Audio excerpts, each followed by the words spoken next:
Salut tout le monde.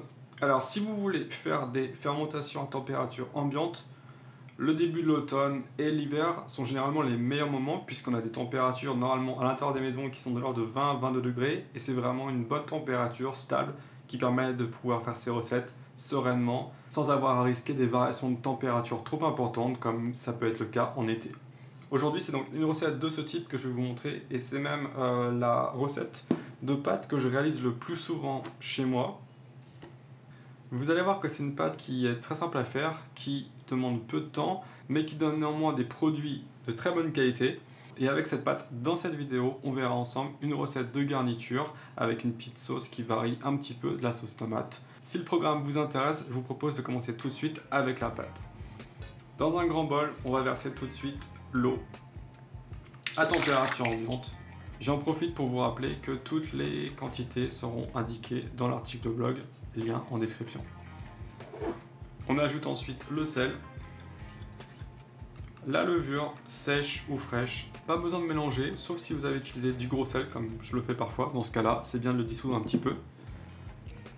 Tout de suite on vient mettre la quantité de farine, il va falloir utiliser une farine avec un taux de protéines assez élevé, ou une force assez élevée, on va dire 270 à 300, c'est parfait, afin que le taux d'hydratation qu'on a choisi puisse être supporté correctement. Enfin, avant même de faire un quelconque mélange, on va terminer avec l'huile. L'huile qui apportera un peu plus de friabilité à la pâte et une petite note de saveur. Avec une cuillère ou n'importe quel ustensile, vos mains si vous voulez, on va tout simplement mélanger ces ingrédients entre eux jusqu'à avoir une hydratation complète de la farine. N'hésitez pas à bien venir chercher sur les bords toute la farine sèche ainsi que dans le fond du récipient. Il n'y a pas de technique particulière, pas de geste à faire absolument. Simplement, pensez à bien passer partout pour venir chercher la farine, l'huile et les ingrédients afin de bien intégrer le tout en une seule pâte homogène. La pâte est déjà presque terminée, elle ne colle plus à ma cuillère. Je vais pouvoir terminer brièvement à la main afin d'intégrer correctement les ingrédients qui restent. Vous voyez aussi qu'on peut le faire sans outil spécifique, même si une corne par exemple de boulanger ça peut être pratique pour racler la pâte et la sortir par la suite, mais rien qui n'ait un caractère obligatoire à ce stade.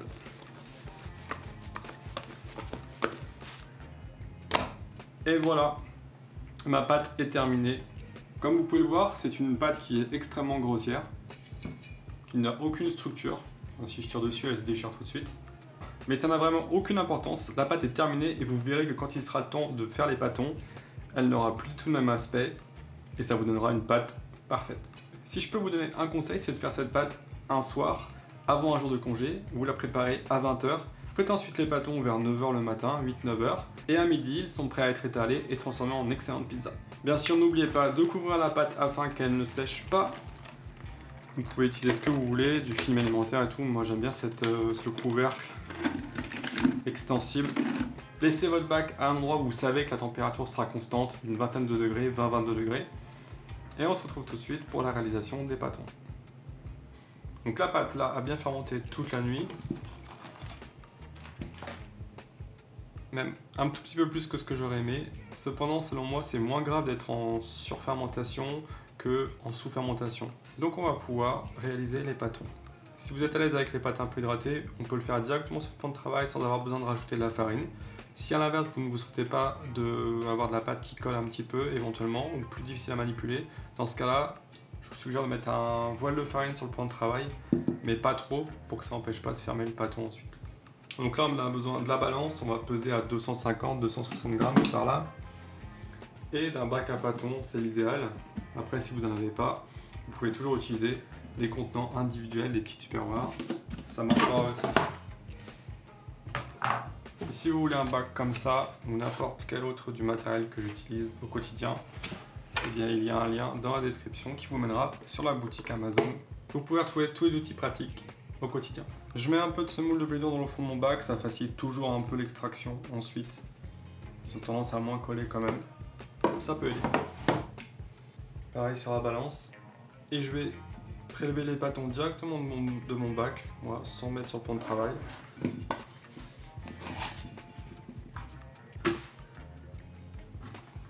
Pour fermer le pâton, tout simplement rabattre la partie supérieure, l'enrouler en dessous, sans insister sur les gestes. Si vous voulez pouvoir faire rapidement vos pizzas, il ne faut pas trop bouler fort, comme ça on n'aura pas une tension excessive qui demandera plus de temps pour que les pâtons soient prêts ensuite.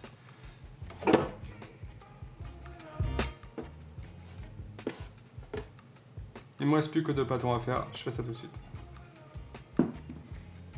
Les pâtons sont prêts, évidemment on va devoir les laisser se reposer, toujours à température ambiante, bien que vous puissiez les mettre au frigo si vous souhaitez les utiliser plus tard, le lendemain par exemple.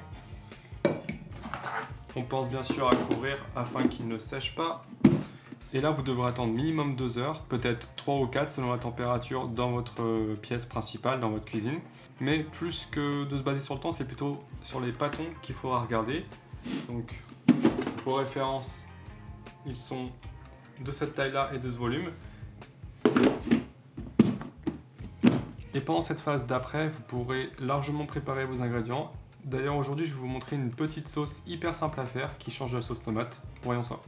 Pour faire cette sauce, c'est extrêmement simple. Je vais tout simplement mettre une petite casserole à chauffer dans laquelle je vais verser de la crème liquide, entière, demi-crémée, ce que vous voulez. Ça fait 200 ml. On laisse chauffer un petit peu à feu doux, de façon à ce que la température soit suffisante pour faire fondre le fromage. Et quand votre crème est chaude, vous pouvez couper le feu, ajouter 10% de fromage de votre choix. Mais je conseillerais du granat ou du parmesan, comme ça ça va saler en même temps la sauce et ce sera des saveurs qui se marieront bien avec le reste. On peut mettre aussi un petit peu de poivre qui va relever le goût de la sauce. Il ne reste plus qu'à mélanger jusqu'à ce que le fromage est fondu. Ça devrait être assez rapide. Et débarrassez votre sauce dans un contenant pour que ça refroidisse. Une fois que la préparation est froide, et si vous voulez la conserver, il suffira de filmer au contact et de la mettre au frigo. En tout cas, la sauce est prête pour la suite de la pizza. Alors dans mon cas, on est 3 heures après avoir fait les pâtons. Et voilà à quoi ils ressemblent. On va en prélever un tout de suite et étaler ça. Et on va pouvoir faire la fameuse recette à base de crème. Enfin de crème à base de sauce blanche qu'on a préparée tout à l'heure. Ça reste relativement simple, mais moi j'ai toujours aimé les recettes simples avec peu d'ingrédients mais de bonne qualité.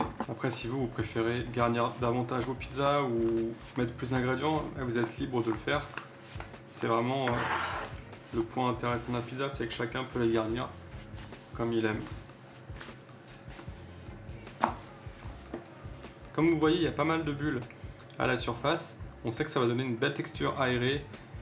Et ça, c'est vraiment agréable. Donc, on va pouvoir mettre tout de suite la sauce. 2 cuillères et demie, 2-3 cuillerées. C'est une sauce qui est assez légère finalement. C'est pas comme si on mettait la crème fraîche. Là-dessus, on va mettre également un peu de mozzarella. Pas non plus trop, puisqu'on a déjà une base quand même lactée. Donc, on va y aller mollo sur la mozza. Par-dessus, on va mettre des champignons. Et on peut en mettre une quantité assez importante parce que comme vous avez peut-être vu dans la dernière vidéo que j'ai publiée, dont vous pourrez retrouver le lien en haut à droite de l'écran, et bien les champignons ils ont tendance à beaucoup rétrécir, donc à se déshydrater et donc perdre du volume. Donc il vaut mieux en mettre pas mal que à la fin ça reste assez généreux. À partir de là, la pizza elle est prête à aller au four, donc on va pouvoir la mettre sur pelle. Pour la cuisson, ça va se passer à 300-320 degrés d'ambiance. C'est pas du tout comme une napolitaine, on n'a pas besoin d'une température très élevée, ce qui veut dire que pour la plupart des gens ça peut être envisageable de le faire même avec un four classique qui peut parfois monter jusqu'à 300 degrés, 270. Quoi qu'il en soit, ça part au four pour 3 minutes 30.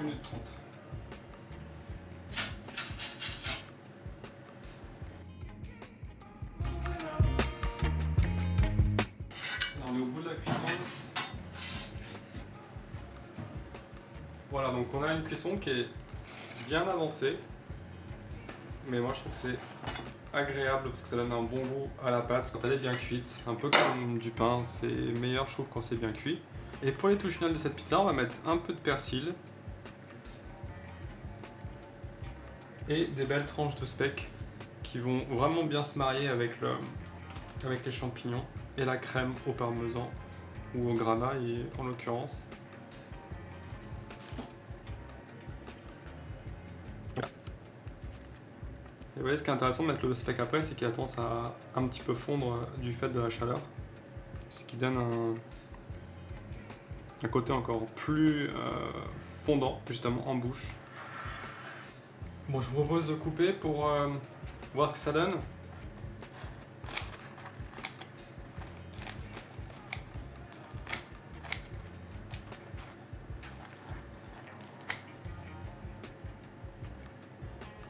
Donc voilà ce que ça donne, en l'occurrence cette part là à la cuisson. Vous voyez qu'on a un bel alvéolage et aussi une croûte très fine et croustillante. Et moi c'est vraiment le type de texture que je préfère pour les pizzas, avec aussi le cornichon qui est bien craquant et léger. Bon appétit!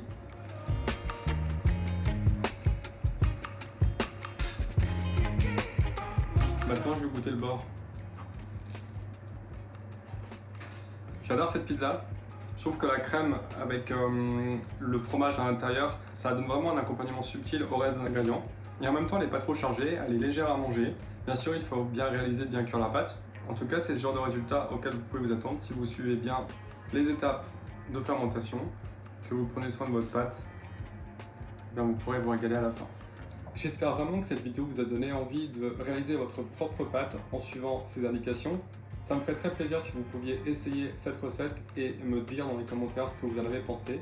N'oubliez pas que vous pouvez retrouver le lien de la recette avec les quantités et tout ce que vous devez savoir en suivant le lien qui se trouve dans la description sous la vidéo. Vous aurez ainsi accès au blog que j'ai tout nouvellement créé spécifiquement pour transmettre ces informations dans un format un peu plus intéressant que la description YouTube. Pour tous ceux qui ont regardé la vidéo jusqu'ici, je vous remercie vraiment, c'est le plus beau soutien que vous pouvez m'apporter.